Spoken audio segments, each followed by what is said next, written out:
አሁን ከእስልምና ማለት ነው ከእስልምና ሁሱ የሚባል ልጅ እንደኔ ይመቸኛል። ማረምን እኔ ራሱ አሁን አንተ አልክ እንጂ አሁን ሁሱ የምር እኔ ራሱ በጣም አሁን እንደዚህ ንጽጽር ላይ ከሚሰሩ ሰዎች በጣም ነው የሚመቸኝ። ለምን መሰለህ ሁሱን የምወደው አንደኛ ነገር ካየው ቤት ይከፍታል። እኔ አይመለከተኝም፣ ስለ እውቀቱ ምናምን ነገር አይመለከተኝም። ሰዎች ሁሉም የእውቀት ደረጃ አላቸው፣ የሚያውቁበት ልክ አላቸው፣ የማያውቁበት ልክ አላቸው። ገባ ግን ስነ ምግባሩ ስነ ስርዓቱ ቢሞት አይሳደብም እኮ ቤት ከፍቶ እግዚአብሔርን እምላችሁ ቢሞት አይሳደብም። ሁሱ አሁን እኔ በጣም ነው የምወደው የምር በቃ ሁልጊዜም ከፊቱ ላይ ፈገግታ አታጣም። ሁልጊዜም በቃ ፈገግ እንዳለ ነው። ገብቶ እንኳን ሲሳደቡት መልስ አይሰጥም። ገብቷል። ሁልጊዜ ፈገግ እንዳለ ነው። የሆነ ሰዎችን ራሱ የመሳብ ኃይል አለው። ገባ አንዳንዴ ሰዎች በጣም ትሁት ስትሆንላቸው ስነ ምግባር ሲኖሩ ሰዎች ራሱ አንተ ጋር ሄደው የመማር እድሉ አላቸው። እና ብዙ ክርስቲያኖች ያለው እየሄዱ እሱ ጋር ይማራሉ እና መሰላምን ይላሉ። ገባ እነዛ ልጆች እዛ ሄዱ ስለምንድን ነው? እርግጠኛ ነኝ የሱ ስነ ምግባር ማርኳቸው ነው። በቃ ለምን አይሳደብም? በቃ አሁን እሱ ሚዲያ ላይ ካሉ ሰዎች እንደዚህ ንዝዝር ከሚሰሩት ላይ እኔ በጣም የምወደው ሰው ነው። በቃ አይሳደብም።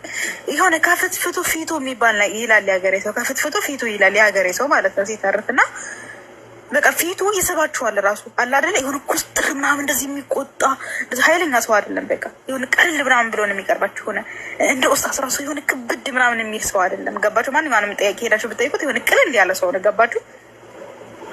የሆነ ቅልል ያለ ነው። በቃ የሆነ ቅልል ብላችሁ ምናምን ሄዳችሁ መጠየቅ ትችላላችሁ። እና አይሳደብም። እንደዚህ ቀይ መስመር አልፎ አይናገርም።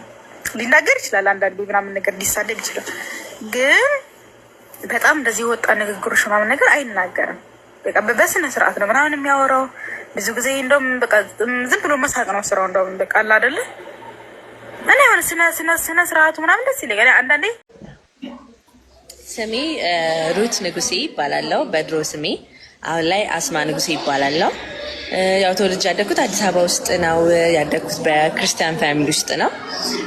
የኔ ቤተሰቦች ፕሮቴስታንት እምነት ተከታዮች ነበሩ። ማለት ያው ግማሽ ቤተሰቦቻቸውን በእስልምና ውስጥ ያሉ ቢሆኑም እኔ ያደግኩበት ፋሚሊ የፕሮቴስታንት እምነት ተከታይ ነበረ። ያው አስተዳደጌን ሪቪው ለማድረግ ያህል እምነት ላይ ጠንካራ በሆኑ ቤተሰቦች መካከል ነው ያደግኩት። ባሉበት እምነት ጠንካራ ነበሩ ቤተሰቦቼ እና ያው ቸርች ውስጥ ቤተክርስቲያን ውስጥ ነው ያደግኩት። መጽሐፍ ቅዱስ በመማር ቸርች ውስጥ በማገልገል ምን በማለት ነው ያደግኩት የነበረው እና አይ ቲንክ ይመስለኛል ነፍስ እኔ እንዴት ነው ነፍስ ትንሽ አውቀን አይምሯችን ማገናዘብ እስከሚችልበት እድሜ እዛ ነገር ውስጥ ማለት ስትሮንግ ብሊፍ ኑሮኝ ያደግኩኝ ልጅ ነኝ።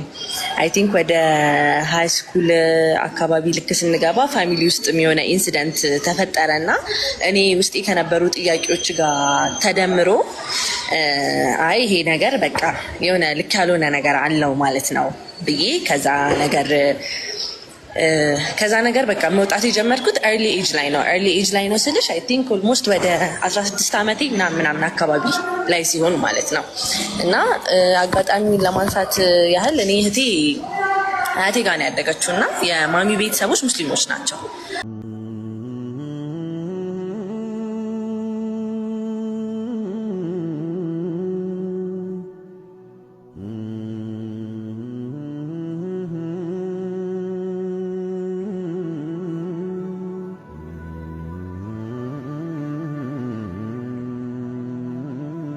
ምን ሆነ ነው እዚህ መንገድ ላይ ተኛው? ቤት ተከራይቼ ቀን ስራ የሰራው የኖርኩ ከባለቤቴ አብሬ የኖርን ባለቤቴ በቃ እኔ ታምሜ ከዛ ቤት ውስጥ ያለው ዕቃ ሽጠን ስንጨርስ ፍራሽ ዱካ ነበርን ወንበር ጠረጴዛ ነበርን። እኔን አሞኝ እሱን ሽጠን እኛ ስንጨርስ በቃ እኔን በጣም መታመመን አየችና እሷም ጥላ ስትሄድ እኔም ደግሞ ሲጨርስ ከዛ ታምሜ መስራት አልቻልኩትምና መንገድ ላይ ቀርተኝቼ ነው የምኖረው። እማርፍበት አጥቼ ማለት። ይሄን ማዳበሪያ ለብሰ ነው የምተኛው ሁሌ? አዎ ይሄን ማዳበሪያ ነው የምለብሰው። በቃ ልብስ በቃ ያለው ነገር ሲጨርስ ይሄን ነው ለብሼ የምተኛው። በቃ ይሄን ለማታ ይሄን ነው በቃ የምጠቀመው። እኔ ምን ላግዝህ የኔ ወንድም? በጣም የሚቸግረኝ በቃ ልብስ ነው። እሺ ነበር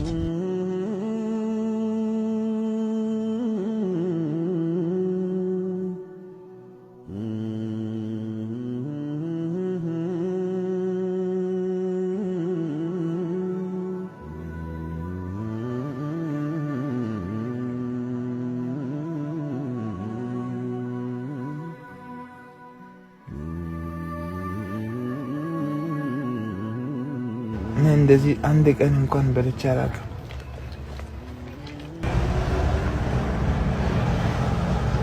ጌታ ይባርክ። ከወደኩበት እንዳነሳኝ ማለት ነው። የሰማዩ አምላክ አንተን ያንሳ። በዚህኛው ብር ማታ ብርድ እንዳያገኘ ልብስ ግዛበት። እሺ እግዚአብሔር የሰማዩ አምላክ ማለት ነው። አሜን። የሰማዩ አምላክ እግዚአብሔር ለኔ እንደሰጠኝ ላንተ ከዚህ በላይ አሳምሮ ጨምሮ ይስጥ። አሜን። ተስፋ ቆርጬ ከተኛውበት ግደለኝ ጌታ ብዬ ያሰብኩ ቀን አንተ ስላነሳኝ ማለት ነው። እግዚአብሔር ከፍ አድርጎ ወንድም አንተን ከፍ ያድርግ። ሁሉ ጊዜ በጣም ሰላሙን ሁሉ እመኝልሃለሁ። በሰላም ሂድ የኔ አባት። ደህና ሁንልኝ። መልካም ጊዜ።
አንድ ነው፣ ሩቱም አንድ ነው፣ ትርጉሙም አንድ ነው።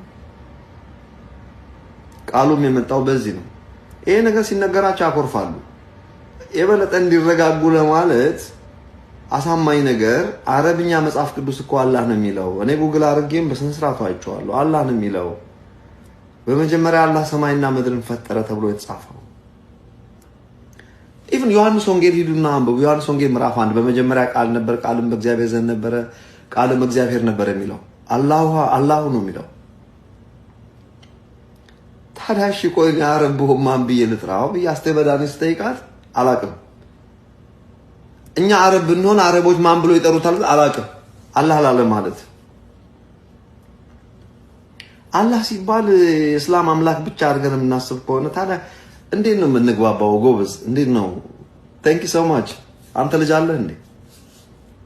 መግባባት አይቻልም። ከአበሻ ማህበረሰብ ጋር እኛ ማበሾች ነን፣ ግን ለመግባባት አንደኛ ስድብ ለመጠጣት ተዘጋጅታችሁ መሄድ አለባችሁ። ሐሳባችሁ ካልተዋጠላችሁ ያከናንቧችሁ። እናት እንዲቱን ይላል መጥቶ። እኔ እናቴ ከሞተች ቆይታለች። ሰምባዲ መጥቶ እናቴን ቢሰድባት ሲያውን ነገሩ በህይወት ኖራ አሰማም እሷ። እኔ ግን ደስ አይለኝም። እኔው ለማየት ሞልጨኝም ፊት ለፊት እያየሁ። ስለዚህ እፈሩ ለማለት ፈልጌ ነው። አሁን ወደ ትምህርቴ ትንሽ ልግባና ከዛ በኋላ ልክፈትላችሁና መወያየት ለሚፈልግ ሰው ካለ መወያያ ሰጠዋለሁ። Assalamu alaikum. I am Cristiano Ronaldo.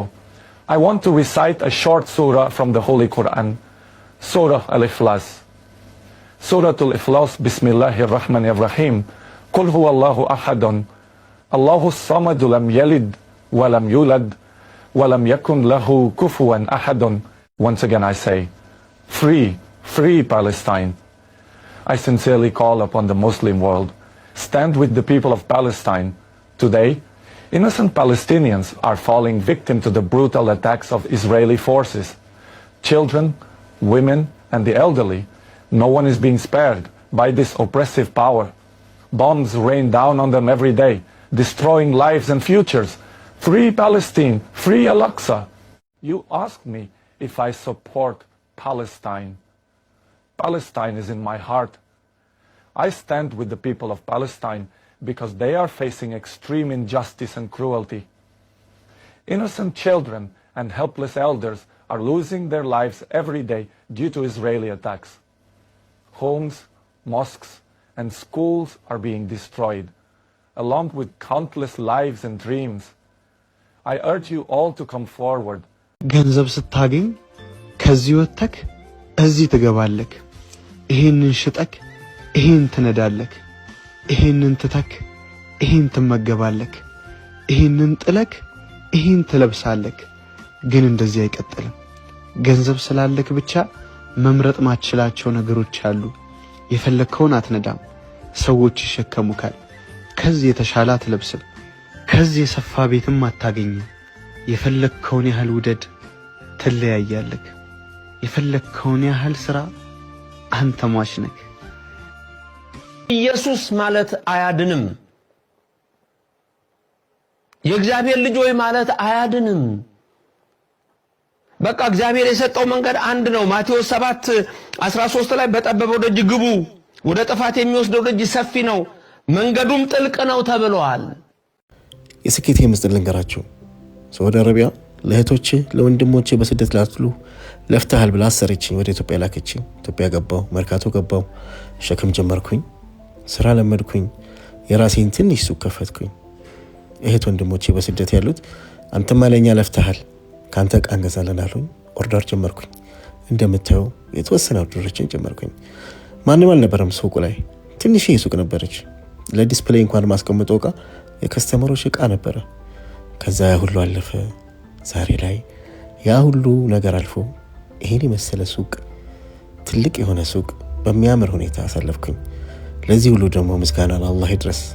እህት ወንድሞቼ በስደት ላላችሁ ላሳደጋችሁኝ፣ አብራችሁኝ ለቆማችሁ ሁሉ ከልብ አመሰግናለሁ። የእናቴ ዱዓ ምን ጊዜም ተረስሽ አይደለም። ባለቤቴ ህክማንም እጅግ አመሰግናታለሁ። ዛሬ ሱቁ ይሄን ያክላል፣ ይሄን ይመስላል። መጋዘኑም ይሄን ይመስላል፣ ይሄን ያክላል። አልহামዱሊላህ ለኩል ያህል ይቻላል። በሀገር ሰርቶ መለወጥ ይቻላል። ምሳሌ መሆን ሰው ነኝ። እናንተም ተለወጡ ከኔ ጋር።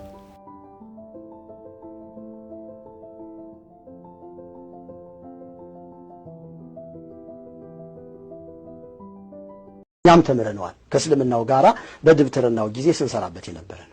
ቢስሚላሂ ያ ረህማን ረሂማን ረሽማን አሊ አዚዙ አላሊ ሞይቱ ዱአማላ ኢላቲህ አሃይና ለሃ ሰረፈዱ ኢላዲያው ተንዚዮን ምን መንሸላቀል አርዲ መስመዊቲ አውላን የውላ የሆነ ፋሚሊ ወልቡና አላሚን ለተንተና በቀለቢም ሱቢ ማተይና ጣውን ለኩካሪ ቃላተሚን ወሰሊም ይልና ሙሐመዱን ረሱሉላህ ብሎ ይጨርሳል።